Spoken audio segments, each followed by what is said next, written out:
I don't think it's inaccurate to say that Studio Trigger over the years, in fact practically ever since their creation, has been stereotyped by co-founder Hiroyuki Imaishi's idiosyncratic style. That style being absolute fucking insanity. From the very beginning, Trigger and their first big-scale TV production were practically heralded as the second coming of Tengen Toppa Gurren Lagann, and over the years, while they have had a variety of talents creating more nuanced and restrained anime series, I think that label as the crazy studio making crazy anime has only gotten bigger and bigger for them after helming things like Kill la Kill, Space Patrol Luluko, and Promare, all of which coincidentally originating from that absolutely insane mind of Hiroyuki Imaishi.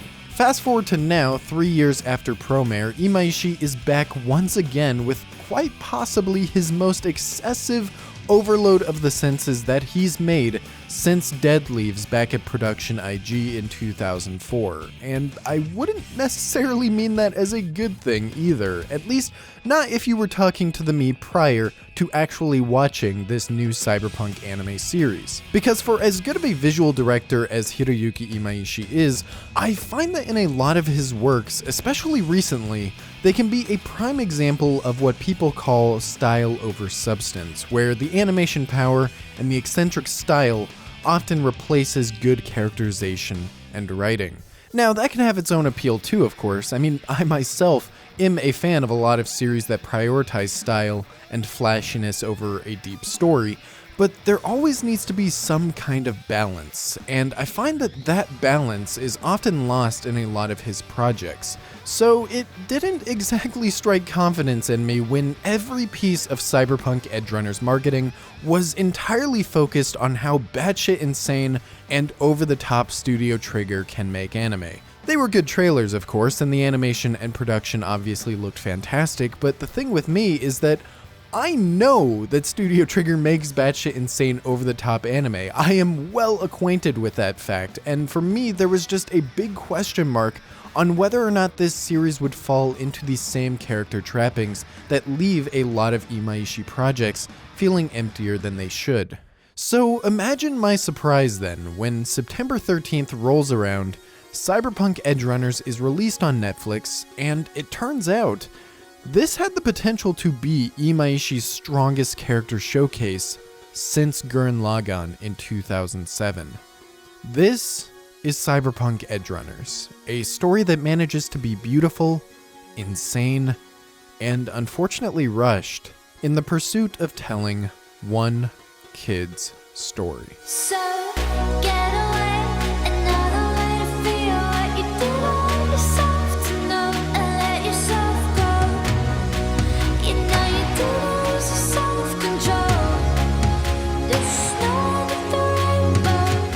Cyberpunk Edgerunners is a standalone anime series meant as a complementary story to the 2020 video game Cyberpunk 2077, a game that many people have many different opinions about, almost none of which will influence whatever your opinion on this series will be. It's very much a standalone experience in this world, in this setting, exploring these motifs, and the only opinion from the game that I think would impact your opinion here is just a general distaste for this cold, derelict cyberpunk setting, in which case you probably weren't going to check this out anyways. Our story revolves around a kid named David growing up in Night City and eventually falling into this mercenary gang and getting closer to its various members in the midst of these different missions they perform. And there is more to the story than that, there's more to the entire series than that, but at the end of the day, this story really is hinged on this group of characters, and more specifically, it's hinged on the main character David. And this is where Edgerunners really surprised me with its writing and its storytelling, because beyond the beautiful, over-the-top visuals and action, beyond this fantastical dystopian setting, beyond the thriller mystery narrative at play, the core of this series really is about David's coming-of-age story. It's about this kid starting from nowhere in an environment that is constantly pushing him down and slowly finding people that he cares about.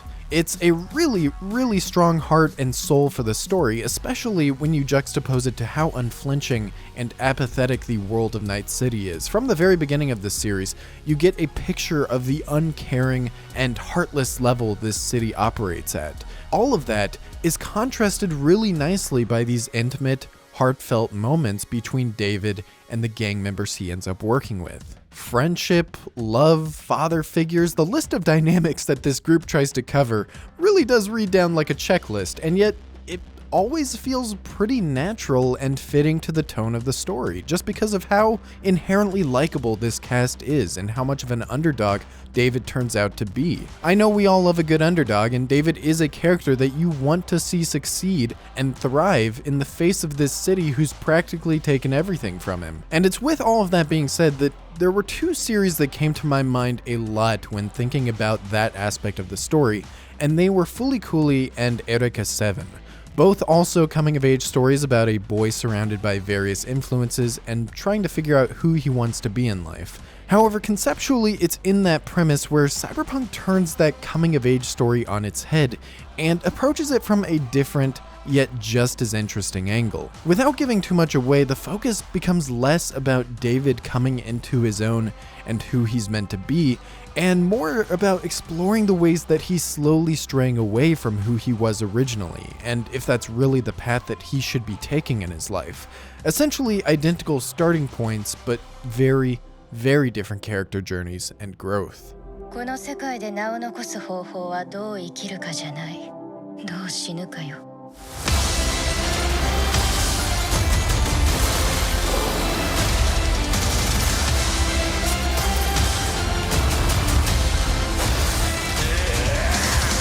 It goes without saying, unless you've never watched a Studio Trigger series or you're certifiably blind, that the visuals, animation, direction, aesthetics, design language, everything here is in top form in Cyberpunk Edgerunners. You have likely never seen the dozens of brutal, creative, and fun ways these glorious bastards at Studio Trigger have come up with to kill the many people in this series. And that's definitely part of the appeal.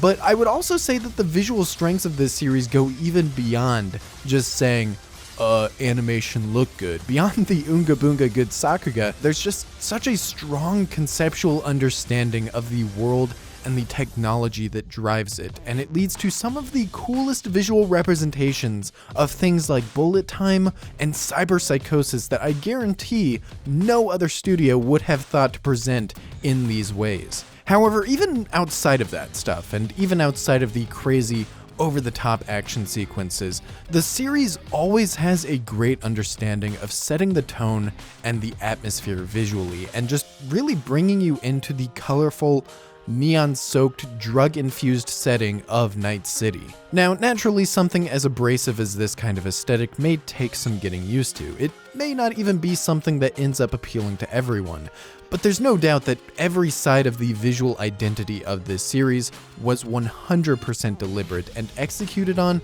about as well as you could hope it to be. That also extends to legend Yo Yoshinari's excellent character designs, which all have the sharp, expressive flair that you would want from a Studio Trigger series, while also feeling right at home in the cyberpunk universe, no matter what CD Projekt Red might want you to believe about lollies not existing in Night City. I was one of the people on the creative team to actually vote Rebecca out of the original cast during pre-production. Because what happened was that CD Projekt Red first got the character design for Rebecca, and they were like, she's a lowly. Lowlies don't exist in Night City. It doesn't fit the Cyberpunk 2077 aesthetic.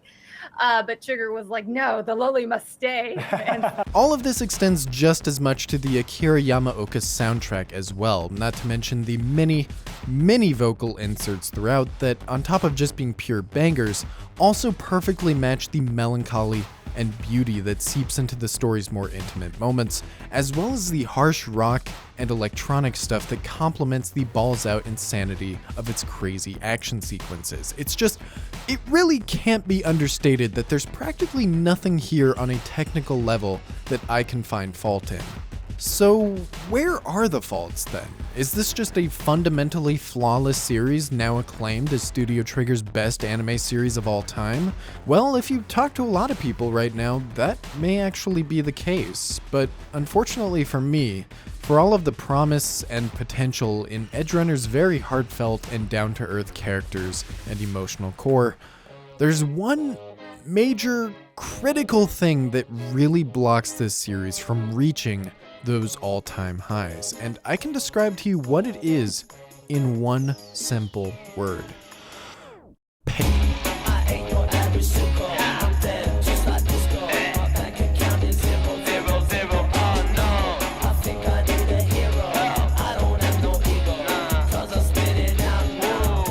You know how they say that you can't build something great without a solid foundation? It's words to live by. Whatever you're making is going to crumble and fall if it doesn't have something good holding it all together. And in a storytelling context, that becomes more and more true the higher you build, the more ambitious you get with your writing. However, Cyberpunk Edgerunners has the opposite issue. The foundation on which this series is set is really solid. There's a great cast of characters and dynamics here with a really strong core and identity for the story to wrap itself around. But going back to that analogy, if that's the foundation that Cyberpunk has set, then this building that they created with that foundation is a pretty standard 2-story house with 3 bedrooms and a leaky ceiling. It's good, it's a fine house I guess, but it just could have been so much more. Cyberpunk ultimately has to tell its story in the span of 10 episodes, and even from the very beginning, I noticed odd choices in the way scenarios were written or cut, choices that I feel in a longer series would have been given more time to breathe and let settle before jumping into the next thing. However, these were ultimately pretty small nitpicks in what was otherwise really solid storytelling in the beginning, so in those moments, in the beginning of the series, I didn't really pay much mind to it and I carried on while really enjoying the story. A little over halfway through the series though, something happens. I don't want to say what happens, I'm not here to spoil the series for you or go into extreme detail, but something happens that completely changes the paradigm of the story and the characters. And in a vacuum, those events, that entire episode, is really great. But it's also the first time where I noticed that the show was really rushing to contain this slightly over-ambitious story. Not only do the events in that episode not really have much build-up or foreshadowing before you're just instantly thrown into the conflicts that they create, but the aftermath, the shockwaves that such a landmark episode in the story should make, almost end up just getting bypassed and cut past in order to pick up the story at a later point and keep hurrying to that final act of the narrative.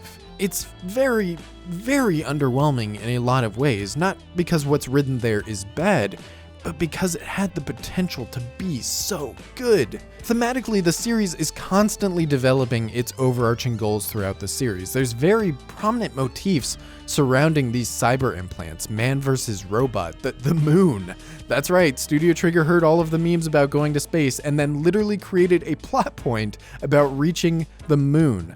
All of these things are pretty consistently brought up and expanded on throughout the series, and that's why I think a lot of people might not have these same issues with the pacing and with the structure, but for me, exploring and talking about themes is one thing, and actually executing on those themes, building up the narrative events that pay off those themes, that's a completely different beast, and I don't think this series handles it very gracefully. This is even more true by the time that you reach the ending, and all of those themes that were built up over the entire series end up getting kind of anticlimactically concluded just because they really tried to cram so much in that final episode that it didn't give a lot of the payoffs the time that they needed to breathe. Another aspect that gets kind of shafted in the long run because of that pacing are the characters. Now, I already said that I think this cast is very solid and very likable, and I stand by that. They're all good characters in their own way. They all have a great back and forth with each other. The dialogue is mostly grounded in a good reality, at least it would be without Netflix's terrible subtitles, but the issue here is that they all had room to become so much more. Main, for example, one of the prominent members of the gang and somebody who ends up becoming sort of like a mentor, father figure type to David in the early episodes. And starting out, I loved him, man. He was such an excellent character and dynamic to add in the midst of this group, and especially with the way that he influenced David's character and David's development. It was all excellent. However, he's maybe the biggest example in this series of a character and a focus of the story that just absolutely ruled, and then kinda just didn't get the screen time and expansion on his character that he deserved. All of those compelling dynamics that could have been further explored, like him becoming that father figure for David, or even his own personal conflicts that he ends up dealing with.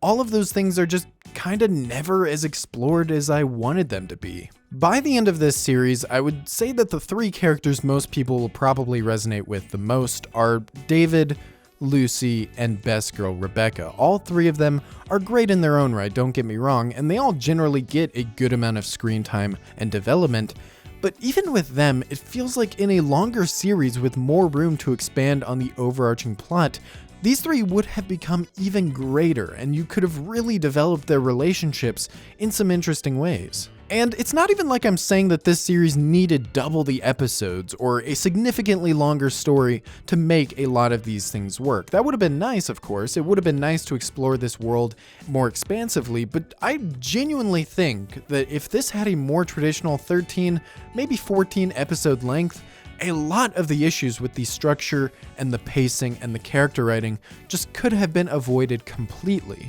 It's ironic, but this may be the first Imaishi project where I felt like there wasn't enough episodes rather than too many. So I guess the question at the end of all this is, would I recommend Cyberpunk Edgerunners? Is it worth watching, even in spite of some missed potential with its overall story and characters? And I would say, yeah, it's still a good series. You still have a good story here with good characters and good writing. The action and spectacle is all really fun. It's just that when I look at what this series could have been, when I look at how much higher they could have built this story on that foundation, it does make it more disappointing in retrospect. Let me know what you thought about Cyberpunk Edgerunners in the comments, or yell at me in the Discord server below. Is it a masterpiece? Is it a disappointment? Is it just a good series that you're glad you watched? I expect a lot of people will have a lot of different opinions about it, so I am very interested in hearing what you have to say. Thank you all so much for watching. I love you, and I will see you in the next video.